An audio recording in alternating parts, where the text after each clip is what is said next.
Welcome to The Front Garden, brought to you by Coolabah Turf.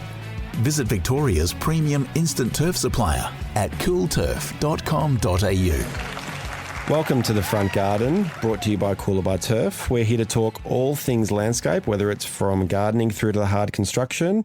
We're ready to get into it and talk everything in between. And today we have Alannah Easton on board. She's the owner of Olivera Landscape Architecture and Design. She is a qualified landscape architect and designer with an interest in developing school gardens designed to get kids involved in the garden. In early 2025, she launched her program Plant the Seed in a few of her local primary schools, which LV is also going to be discussing ways to see how we can work together. So, hello, Alannah, I should say. Thank you for having me. Absolute pleasure. As always, just curious to know how you got into the industry and what sparked your passion for landscape. Well, I have a previous career in the Department of Justice as a parole officer. So Wow. I spent close to 8 years working in community corrections. And part of that was going out and seeing, where people on community orders or on parole live, what their communities are like, doing home visits, that kind of thing. And what struck me, it was in Geelong, what struck me was the disparity between the neighbourhoods I would go visiting versus the ones just across the highway that were esplanade, beach views, playgrounds, beautiful walking trails. And the neighbourhoods that I would be going to would be neglected, feeling unsafe. There'd be people staked out on the corners. You just didn't feel like you wanted to hang around there. Wow. And it got me thinking, I think someone's actually designed, a place, the one across the road, that actually makes people want to come and be and, spend time and, interact with people there. It was a very different feel to literally just a couple of 100 metres the other way. And, you just didn't want to hang around. So it was kind of over a period of 2 years, I just started observing and trying to figure out what is this thing that somebody's created, something that makes people want to come together in public spaces. And then I happened upon landscape architecture and urban design. And in particular, I really love playground design. Cool. Just the way that, it prompts people to play and be silly and interact and play and, families come and stay and spend time together. Yeah. So after I had my second child, I was on maternity leave and started looking into landscape architecture. Wasn't quite ready to go to uni yet, so I started my own landscape design business, initially working with a landscaper who had worked with us on my place and doing designs and some collaboration with him. That's great. And then after that, I started putting the word out there and I got, just a trickle of jobs and it kind of grew from there. It kind of helped being regional at the time because I didn't have, there wasn't too many other landscape designers in Bacchus Marsh. And so it was also really good as a starting point to get a great variety of work as well. So I had jobs from anything commercial, residential, new homes, large scale acreage, lifestyle properties, or like farm planning and revegetation type work as well. Yep. So I was really grateful for a couple of mentors I had in those early days. One from Moorabool Land Care Network who taught me a lot about Indigenous vegetation, and another one was a landscape architect working for Melton City Council who kind of steered me in the right direction. That's awesome. And then eventually I decided during COVID that I would start a uni degree. Good old COVID. That's it. Unfortunate. And I spent most of my COVID experience doing uni at night time, doing a Masters of Landscape Architecture at Deakin while doing my business during the day, plus trying to homeschool. Oh my gosh. It was a little bit chaotic. And then 2 months into the course, Deakin announced that they were cutting the course. So then I had a timeline. I had to fast track everything I was doing. So by the end, I was doing full-time study and full-time work.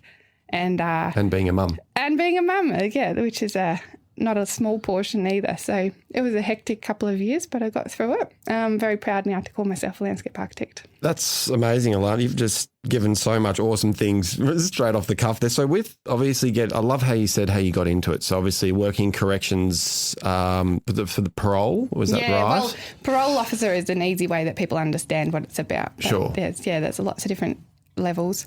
My last job with Department of Justice was as an operations manager, so I was managing the teams that supervise other people on parole or on orders. So we had a good, 400 people that would kind of report to our location, and that was a great experience in managing a team and being part of a system, and I really enjoy that component of it. Hopefully one day I can grow my business to be that size. Well, if you've got the drive for it, absolutely. But the way you got into it, I really, really appreciate. It's not just thinking, I just want to give this a shot. You've actually got on the ground real life experience saying, I'm looking at garden A across here, looks wonderful. Garden B, wow, how soulless it looks, and what we can do to sort of make it enjoyable. And I think one of the things I do struggle, I haven't found an answer for yet, is that I think landscape design and construction, it's obviously comes with a price tag, and it's not something that is necessarily accessible to everybody in terms of on a private scale. But I think that's where councils can really step in and make a big difference by just the work they do along streetscapes and the way that town squares kind of thing work together, and it changes the way that people respond in a place, which I think is really valuable. Do you think councils need to do more of that, in a sense, investing more for community areas? Well, I think it's really important. I can see the value in it anyway, put it that way, yeah. Because I think that over time, particularly as things grow and people take pride in their place, that's going to change the way that people respond to that as well. With your business, how long has it been up and running for now? 5 years now. 5 years. So I've had a little break in the middle. Like after I finished my degree, I just needed to go and be an employee for a little while, just not have quite so much responsibility. Sure. And then I've come back to it this year as well. Okay. With a new passion. New passion ready to go. Yeah. So I spent a year working with Sharp Landscape Creations, who are based out in the eastern suburbs, as their landscape design manager, doing their landscape designs and a little bit of work on the tools and project management and quoting for their construction projects. Yep. That was a great learning experience to be able to learn construction and, be hands-on as well. I think that the more I understand about how something's going to be built, and then the levels, obviously working through, planning and all the regulations that go with that as well, it just gives me a more rounded perspective to be able to design. Well, that's it, especially when you go to a client, you can look at something and have a real life understanding of what maybe you can do in their backyard. And especially when it comes to, I'm sure all the time they'll say, how much would this cost to build? That's $1 million question. Yeah. How do you manage that? Like, it is $1 million question, but do you either say, unfortunately, I can't, or it's between this and this, or do they give you a budget? How does that work? Generally, I say, because I come in at the start and people haven't yet fully fleshed out exactly what they want to include in their garden, then I say, well, that's something that we can work through as part of the design process is, if you've got a particular budget to work towards, then I can keep that in mind and scale the project accordingly. Or if we go for, most people tend to go for the wish list, best case scenario, and then scale back from there. But I generally try and avoid putting a figure on it until we've got an actual concept that we know, this is the space, this is the function of the space, this is what materials are going to go into it. But then I guess, it's really only until you get to the detailed design stage that you can actually have the information you need to quote up a job properly. And then there's usually a bit of back and forth about, negotiating, well, is that actually necessary, or is that just an optional extra, and maybe scaling that back, or yes, we're going to go for it. Yeah. So when it gets to that phase of quoting, so you'll obviously do some basic numbers and give them an idea, or do you just go straight to contractors and say, these are the ones we recommend to the client, and say, these are the contractors we recommend. They'll be in touch to provide a quote. Is that how it works? For my own business, it's more so the latter, that I then refer the hardscaping construction to another landscaper that I've worked with before. Yeah. And I've got a couple of different teams that I've partnered with in projects.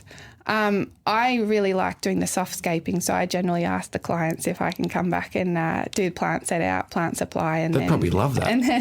And then get the plants in the ground and the mulching, and then if that comes with irrigation or lighting and that kind of stuff as well. So you'll do the irrigation, lighting, and everything yourself? Yeah, I'm not a lighting expert. Definitely would rely on an electrician for the bulk of that, but the irrigation, I've had experience in rigging that up and I usually partner with my friend Carla Perry Gardens. Yeah. Little shout out. Beautiful. We enjoy tag teaming on those kind of things together. Obviously, getting someone else to do the hardscapes and you doing the softscapes gives you better control in terms of the quality, in terms of how it's going to be handed over. Yeah, so it does mean that I can stay involved in the project as it's getting built, because I'm talking to the landscapers as they're going, making sure that the timelines are adding up, how they're going and working through issues. So I appreciate being involved in that, because one of the things that is a little bit frustrating about design is that you don't always get to see it through, or it might be 3 to 5 years before what you're envisaging actually, comes to be in real world. So I like working with the landscapers in that regards, and I think probably for the client it gives them a bit of an overall more of a holistic picture. I don't go down the path of taking on the project management at this stage. I just I feel that that's probably because landscapers generally are used to doing their own project management. I find it's a bit of an easier split to just do hardscape, softscape. Yeah. And then come in at the end. So they'll come in, do all the hardscapes, get all the paving, all the decking done, whatever. Then you come in straight after. But I'm assuming still yourself and the landscaper would have a bit of communication throughout the job, a few photos here and there. One thing I do know that where issues can arise is from soil prep for gardens and the ground prep. Mm-hmm. How do you approach that? Well, I usually just talk with the landscaper about making sure that they're covering off that aspect of the job, and then generally have a little visit before I come on site to start my planting to check that it's all bit of quality control sort of thing. Yeah, ready to go. Cool. Yeah. Do you do the garden prep, or does the landscaper do that? Like, I know you do the planting, but will you insist on coming getting the soil in, or are you happy to get the landscaper to sort of get it up to level? I'm okay with that. So long as it's going to be of a standard that you can actually work with. Sometimes I think depends on the site, but I mean, obviously it's easy to cut corners if you've got really tough clay and you're just kind of wanting to do the bare minimum. But I think one of the things I'm passionate about with design, and particularly in planting design, is choosing plants that are adapted to that particular climate, that particular site, without the need for irrigation. So I'm really keen on letting plants toughen up and like giving them a little bit of drought stress so that their roots have to get down deeper into that subsoil, into the clay that holds the water for longer. And so something like soil prep, you can save yourself a whole lot of time and effort later on down the track by doing it properly at the start and giving the plants, a decent 15 centimetres of topsoil, and then still having that clay underneath, because it's really important to have that kind of base so that they can draw on the water and the nutrients that the clay does hold on to. But I think, you still need obviously the topsoil. That's the part that's going to give them the real boost to grow, and then finishing it off with mulch. And I find, so I've done all my gardens in this way, and you do lose maybe 10% of plants, because I would usually probably only water them maybe once after they go in the ground, and then maybe on a really hot day for their first summer. And then that's it? That's it. Wow. But if you've got your layers of your soil properly and you've chosen the plants that will fit with that climate, then it'll be okay. There's literally no issues. I've got a theory that a bit of tough love with plants is perfectly okay. And then I find that even if you toughen them up before you put them in the ground, I don't know whether horticulturalists will agree with me. I was just thinking that, but no, go for it. It's good. If you toughen them up and make them, a little bit dry out while they're in the pots before they go in the ground, still water them before they then get in the ground, because that way the root ball's, wet by the time it gets in the soil. But then once you put them into an environment that's, much nicer than the one they came from, they just take off. It's funny that you said that the horticulturalist might be like, oh gosh, but look, it sounds like you got a good system with that. With selecting the Indigenous plants for the area, would you go to the local nurseries, or is it simply a sort of regional thing that you'll research? So it depends on the job. I think I prefer putting in tube stock because in my experience they take off and grow a lot quicker. Obviously that comes down to also the client, whether or not they want to, see something with instant results of a shrub that's already, 3 feet tall or something like that. But in my experience, tube stock, if you look at them a couple of years down the track, the tube stock will have grown faster than the ones that have been in the pots, just because they haven't had that time sitting there stagnating and getting pot bound.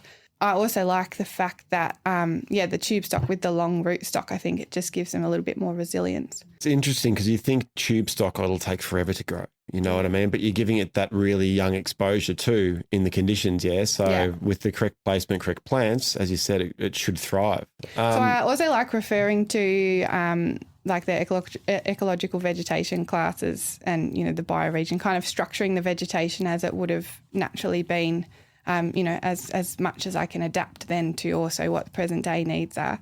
But I planted a job at my kids' school. It was about 150 square metres. I did that all in tube stock in June this year. Yeah. And I've got grasses knee high now. So wow. It's taken off. That's awesome. So on that though, because I know you've got a thing called Plant the Seed, which you are pushing through schools. Like, sounds awesome. Can you elaborate about that, please? Sure. Yeah. So coming back to where I got into landscape architecture from, I wanted to design for community and public interaction, and part of that is schools and, play spaces and that kind of thing. So I wanted to get into working with schools but didn't want to wait for my registration as a landscape architect. But I thought I'll get in the back door and do something a little bit hands-on with designing with the students and with the teachers on the ground. Yeah. So the thinking was just helping schools make the most of the grounds that they've got. So most schools would have an average of 5 acres and, that's dedicated to play surfaces, playgrounds, and then the actual plants generally have to fend for themselves. And because there's not a lot of understory and then kids run all over it, you get compacted soils and then, things then can't really grow so well. But I was also prompted through, the studies I've done and the urban heat and climate change type predictions to try and find a way around how can you actually make some real life change on the ground within the school grounds that you've got for improving biodiversity and habitat, and also tree canopy so that you can have a cooling effect on the school ground. So you need a 25% tree canopy coverage everywhere for the trees to then start have a cooling effect.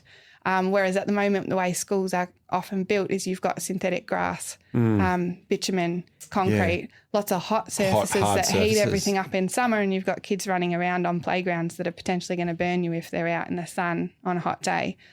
And so that was where the thinking came from. So I started with my kids' school again. They're my little guinea pigs. Yeah, good stepping stone. Exactly. I took 60 kids across the park with their teachers to collect acacia seeds in December last year. So acacia melanoxylon with the curly seed pods. And then I taught them how to thrash out the seeds and discard the pods. And then we put them in boiling water and then have germinated some trees from them. Oh, cool. We didn't have to pay for anything. We didn't have to go find anything itself. It's just about how to apply the knowledge that you have and the resources you have around you. And now, I've got trees to then go put back into the ground we're in Bayswater, so it's fairly leafy already, but still not quite 25% tree canopy coverage. So, if there was another, say, 50 to 100 trees that were planted, then they'd be right to go. How did the kids go? How engaged were the kids? Did they love it? Yeah, they loved it. I had everything from preps to grade 3, 4s, all jumping up and down trying to pick seed pods and collect them and then bashing bags to try and separate. Seed pods going everywhere. It was a bit chaotic, but it was good fun. And I had some lovely feedback from kids saying that was one of their favourite things that they did at school that year. And I've also had lots of kids when I walk up and back and collect my kids from school asking about how the plants are growing and, when are we going to be able to put them in the ground? And so it's really enjoying I really enjoy being able to see how they interact. And I think in terms of taking that, I came back from that little day trip on such a high, and my husband suggested, you could actually turn that into something. I think, there'd be schools that are interested in that. And so as an entry point, I came up with a habitat garden program. So making it relatable for kids, creating a garden that has layered Indigenous vegetation that's going to provide food, shelter, attract bees, pollinators, whatever it is that, a particular animal you might be creating a garden for would then come and say, hey, this looks like a great home. I'm going to stay here. Yeah, exactly. So I went out and got myself 2 blue-tongue lizards. We've got Raindrop and James that live in our place Raindrop now. and James. Yeah. That's awesome. Sounds like a good band name.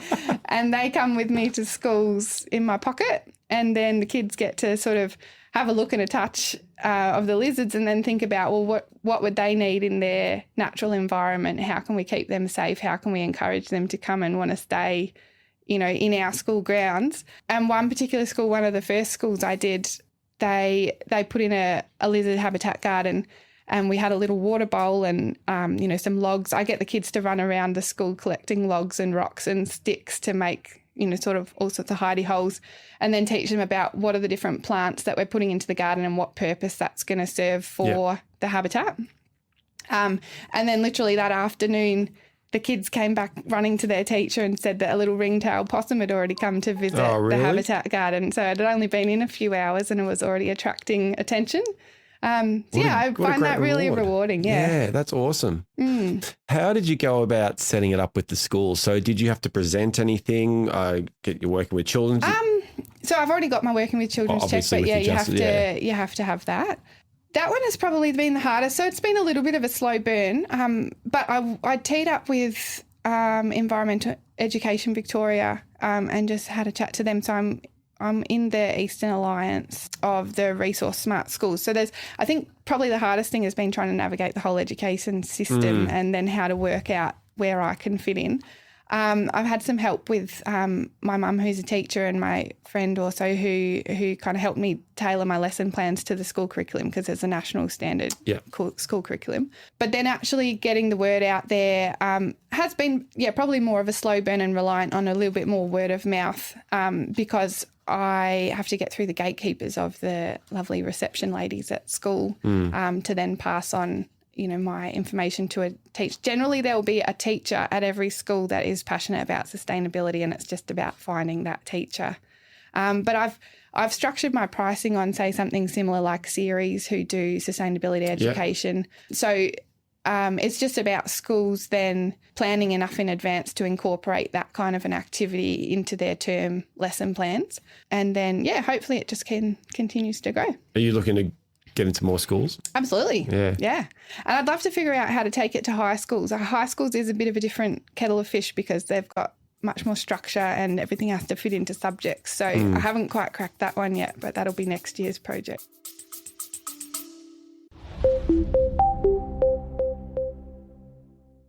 G'day, Jason Hodges here. Like me, you know that life happens on lawn, and my mates at Strathair Instant Lawn have been producing world-class grass for over 50 years. Whether you need a play space for the kids, a barbie area for your mates, or an outdoors spot for the pooch, Strathair offer a lawn for every yard or project. From the hardy Tiff Tough Hybrid Bermuda to the greener in winter fescue. Call Strathair for a free quote today or go online to strathair.com.au. Do you have a particular style that you sort of design with? Obviously, we touched on it before with using the local Indigenous. Is that predominantly what you'll do? Or if a client says, well, I want a more tropical feel, how do you go about designing that and keeping the clients happy? Yeah, that's a good question, because I definitely can design for whatever the client likes. And I enjoy researching each new project and adapting to that. But I'm probably at a point where I'm trying to source clients that are more aligned with what I'm hoping to achieve. Sure. I find that designing for aesthetics alone doesn't really quite scratch the itch for me. Yep. I definitely see the value in aesthetics, and I always like to incorporate something so that it looks beautiful, because I think aesthetics is the way that people can appreciate something before they properly understand what's going on. So if you're looking at something and it looks like it's cared for, it looks like it's, it's pleasing to the eye, then you're automatically going to value it more. But I like getting in a few little sneaky things underneath as well. So, if somebody wants a formal garden, then I might choose plants that are going to still provide habitat for local creatures. A balance. So you create a balance. Exactly, but you can structure it in a way that you can still keep the client happy. I think with my designs, what I'm heading down the path towards now is hoping to source clients that probably are more interested in designing for sustainable living, so using their land, in cities to live with as light a footprint as possible. And so things like designing water systems, grey water, rain gardens, and edibles as well into my gardens, because I'm quite passionate about people in cities taking a little bit more responsibility for growing the food that we need to eat, to live, rather than just continually eating up more and more of our regional areas that then takes out more and more of our native parklands. And so with the city type of designs, obviously there's smaller footprints. Do you find that quite challenging? You have to think about things more so and be more considered for a small space. I'm probably in that sort of medium bracket generally because I'm out in the suburbs, so you've got kind of just a little bit larger. Like my block is 700 square metres, for instance. Yeah. Having said that, though, I find inner city small blocks really inspiring because people do, because you've got that design constraint of such a small footprint, people do really just push the boundaries and have to make the most of it. This or that. Exactly. Whereas sometimes in suburbia you can get a bit complacent, and so because you've got a little bit more room, it's like, oh, it's too big to maintain, I'll just put a lawn there. And there's not much ecological value in a lawn.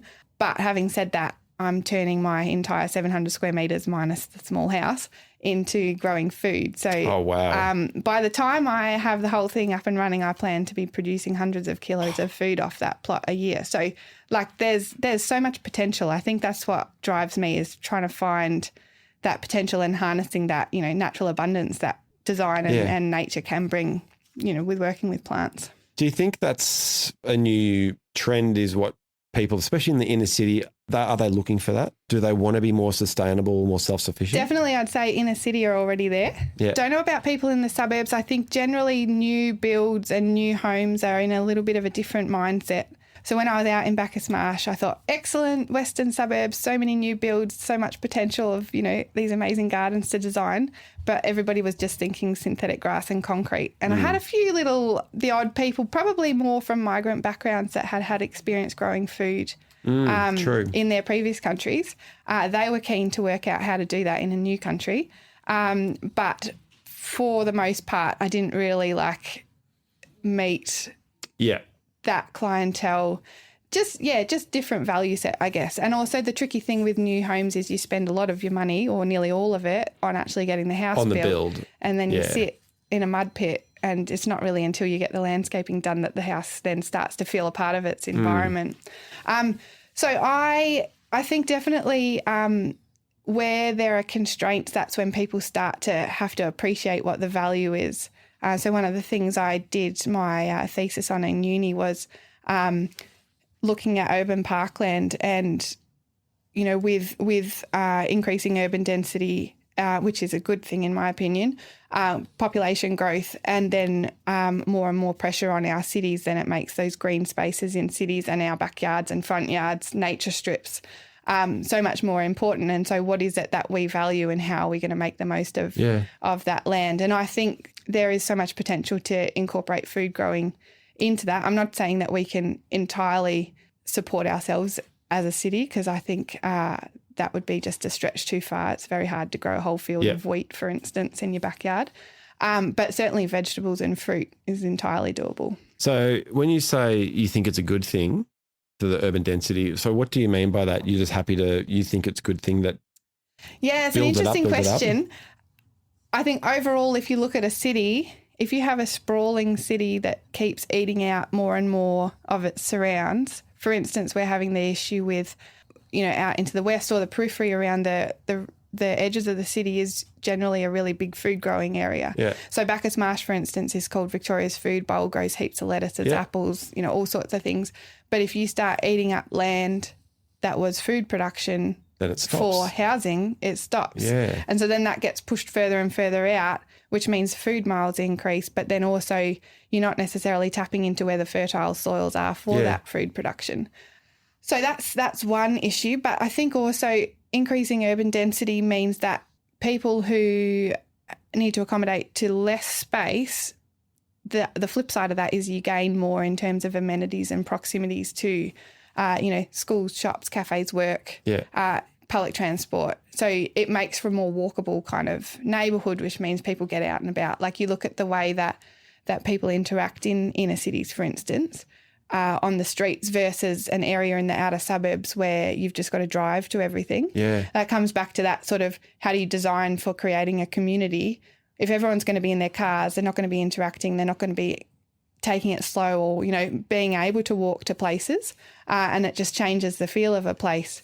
So when we moved back to Melbourne, we spent a good 2 years having to think about where was it we could afford, obviously, but where was it that was going to be a walkable community, because we needed to have trains, shops, schools, all within a particular distance, particularly for our kids as well, so that we didn't have to end up, forever driving them around. It's, better for their independence to be able to get themselves on a bike and head off somewhere. That's a really, really good way to look at it. So do you think you've found where you guys are that good balance of both? We've got a good sweet spot. We've got school, kinder, park, sporting clubs, all within 500 metres.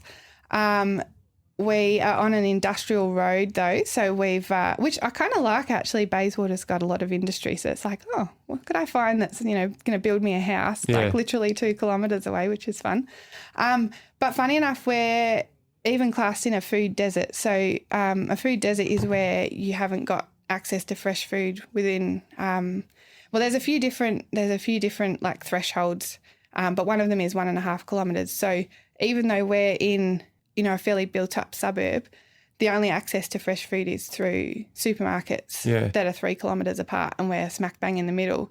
And people generally only walk 500 metres before they get in a car. So it's not actually, in my opinion, I think there's a bit of work to do. Yeah. And if you have a look at academics that map food deserts across Australia, there's really only very small clusters in generally inner city areas that have adequate access to fresh food. When you're talking about obviously the community and, bringing it together, obviously down at St Kilda, I know there's the St Kilda community veggie section. Mm-hmm. I don't know if that's Community garden. I don't know if that's still going, but are you seeing more of those pop up, do you think, or?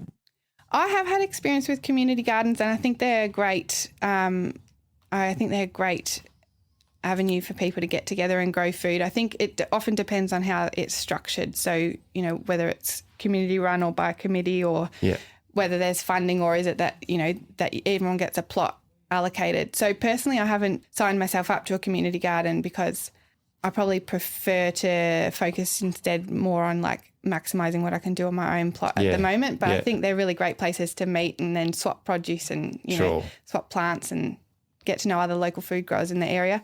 One thing I've done in my backyard is set up a greenhouse at the start of this year, and now I'm growing thousands of veggie seedlings to sell at markets. So I've got a stall at the Whitehorse Farmers Market, and then also selling through Facebook Marketplace, and it's been great having lots of people come and buy from me with their food plants because I've been able to meet people in the local area that are interested in the same kind of things and, already doing like farmers and people that are growing veggie patches, or, people that have been doing this for years. And it's kind of like they're all coming out of the woodwork. That's awesome. That's really, really good. You're literally eating, living and breathing your industry. It's fantastic. Just wanted to go back on the landscape design side of things. So what are some of the biggest challenges you have come across in your garden? So whether, for example, hard construction-wise, is it sort of excavation, rock? Obviously, Bacchus Marsh, if you've done work around that, very hard digging, I'm assuming. Yeah, there's 2 parts to it. There's the really hard stuff, and then if you're down in the bowl, there's like sludgy beautiful volcanic soil. So it's because it's got the confluence of 2 rivers. You've got a lot of the beautiful, rich soil, silt, from the rivers. But then up on the tops of the valley is pretty hard. The topsoil has pretty much all been eroded away. Yeah. It's actually the subject of my Memphis garden, Victorian Volcanic Plains, and then looking at the way that the land has appeared or been used over layers of history. So, I'm just kind of examining the ways that the soil and the plants and the way that we value that land has changed from Aboriginal pre-colonial times to pastoralists and then present day. And part of that is looking at the soil and the erosion, and then, the topsoil that disappeared during the pastoralist era. And then how can we then go some way to relearning and reclaiming that Indigenous grassland that was such an important part of that area before the sheep destroyed it. So a question I did have for you is, what type of challenges have you faced on your construction builds? So whether it's drainage, excavation, anything like that you've found pop up? So I probably find that the main challenges arise before the construction stage in my experience, and that would be to do with planning regulations. Oh, okay. So talk to me about that. I think it's just because it is a little bit baffling sometimes that every local council works off the same planning regulations, they're statewide, and yet there are so many different interpretations of them, and it takes hours and hours of work to prepare what you need for a planning officer to look at it, and then they send you back a 6-page brief of all different things that you've got to reshuffle and change. And it's just, it's probably one that I haven't quite cracked that nut yet. Honestly, I think it's really hard to crack, because even for us in construction with dealing with permits and things, there's so many grey areas, and there really is, and it needs a serious overhaul. I've done a lot of research into it, and you ask a question, they say, oh, maybe this or maybe that, and it's sort of a toss of the coin. Yeah, so I've got one project in Domvale at the moment that the client wants to put in a tennis court, but it's going to be jeopardising a protected tree. But then I've spent pretty much the whole design stage working around trying to protect this protected tree, and then the planning department then suggested that no, actually the whole works are going to impede on that protected tree, so we should remove it. But then that didn't necessarily make sense to me, because I've been working to try and protect a protected tree. To remove the tree, and then I think that's when we'd look at putting in something else as a substitute, or, 5 times that amount as a substitute, but just in the right spot that's going to keep the client happy and then also fit with planning. So it's just a hard one to kind of navigate, and it can really slow down a project and be a little bit disheartening for the client as well when they, before they've even started. Exactly, yeah. So that's probably definitely the challenge. And that's it. And it can be expensive too.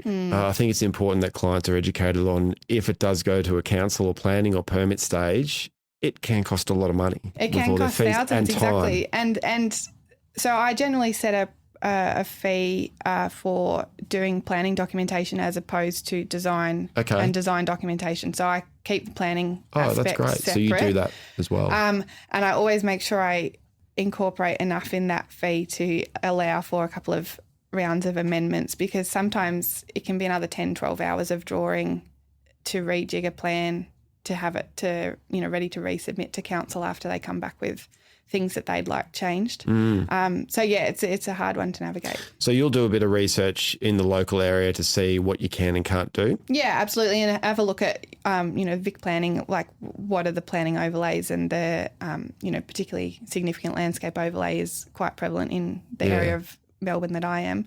And then environmental overlays. Bushfire zones is another one, but it probably doesn't come into landscape quite as much as it does into building. And then, just making sure that we're working towards whatever the conditions are within those planning regulations. Yeah, it's quite interesting, because I think that you can design something and the client will think great, and then if you gets knocked back from planning or the council, they could look and think, oh, why didn't you look into this for us? So it's good that you're doing your research prior to make sure that what you're going to design is going to work. Yeah, having said that though, like it's still not a magic bullet though, because you can call one planning officer and they say something, and so you kind of go down that path, and then you can talk to another one who says another. Yeah, anyway, so I haven't fully. Yeah. I haven't got a magic solution. I don't think anyone does. I think it's work in progress for everyone. So, so dealing with clients, how do you find dealing with clients that may be a bit difficult? Or have you had some, you really want to insist that you believe this is your vision of what the design should be, understanding clients, but they are like, no, this, because you mentioned before you want to stick to a particular style. Not stick to, but more, I think I've met a stage where I've done more what the client wanted for a long time, like 5 years now, that I would be looking to tap into clients that are more open to the sorts of things that I'm really keen to explore. So the trickiest things with clients and dealing with difficult customers, I probably have a lovely background to help with because I've had nearly 8 years working with difficult people. Yeah. And having to do all sorts of difficult negotiations. Having said that, though, I do find that when I'm my own boss and I don't have an external framework around me and an established system of these are the rules, it does make me feel a little bit more anxious about negotiating. But I haven't had an issue yet where I haven't been able to work through with a client so long as they're prepared to go with me on that distance. I think also the other thing I draw from my previous job was that I'm really good at tapping into what people's motivations are and being able to understand what they're not saying, but as well as what they are saying. And so reading people and what their values are helps me right from the outset to be able to present something to them that reflects that back to them, and that I can sell that to them that these are the things that you could incorporate that's going to achieve your lifestyle dreams, or be able to spend more time with the kids doing this, or get you out there and experiencing different aspects of your space. And I really enjoy reading people. And then, the difficult negotiations, I generally just stay cool, calm and collected, but firm in terms of, what it is that I need to get across to them. And then give them options as well, so that they don't feel like they're, being just getting hammered or pushed. Corner. Yeah, exactly. That's a really good way to approach it. Really, really good, I think. And I think the other thing is that the landscaping teams that I've worked with, they're just really easygoing. And so generally the issues will arise either in the planning or the construction stages, because in design it's all a bit ephemeral. It's on a piece of paper. Yeah. It's like it's your wish list. This is going to look amazing. Sure. And then how to turn that into reality is where sometimes the rubber hits the road. But I think having people that you're collaborating with that have great people skills as well. And communication, I think, is a really big one. Tradies, overall, if you're picking up the phone and you're going to turn up when you say you will, I think you're winning. So because, I know from experience when you try and get a plumber or something like that, they're not always necessarily going to rock up. Exactly. So I think communication and just following through with what you say, you will, are two really big wins. And so then I find that if you've got a great relationship with a client, and for me, from a design perspective, if I can then hand that over as like a warm handover to someone who's going to then do the construction, that carries through the trust and collaboration that I've already been able to establish over a couple of months with that client. Sure. And so I think the personal relationships are really, the key. That's what's going to actually have them invest in finding an outcome with you. Before we finish up, there was one thing you mentioned before that I put a note down I've circled, MIFGS. Yes. Do you want to explain a little bit about that before we finish up?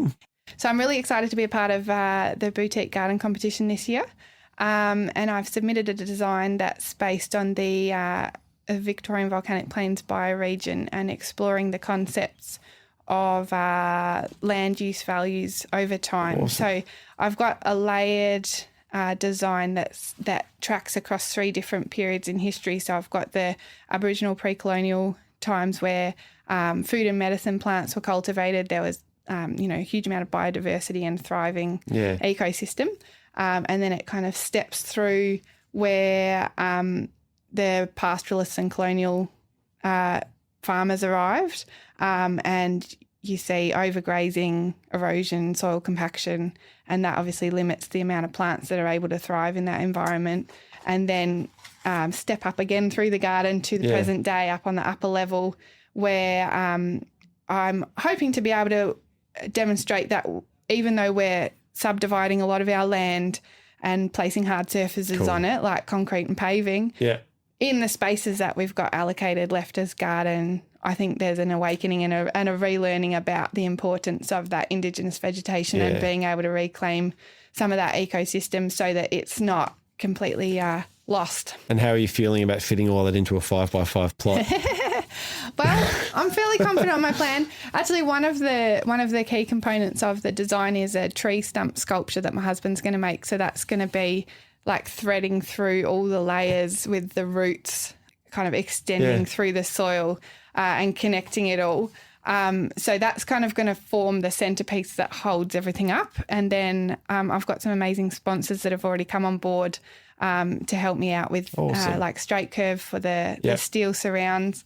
I've got a couple of nurseries, and then Smart Water is helping me out with the water feature, which is going to have like a dripping down from one layer to the next, kind of like replenishing the aquifer. So it sounds like you're getting yourself quite prepared, which is key for the garden shows. Yeah, so I'm having a great time. Awesome. Looking forward to Alannah, it. thank you so much for coming in today. The knowledge that you've got is fantastic, and I know our listeners will get a lot out of this. So thanks for joining us. No worries, my pleasure. Fantastic. Thank you for having me on. Pleasure. And that's it for another episode of The Front Garden, brought to you by Coolabah Turf. A wonderful chat with Alannah Easton. We hope you got a lot out of it, and we'll catch you next time on The Front Garden.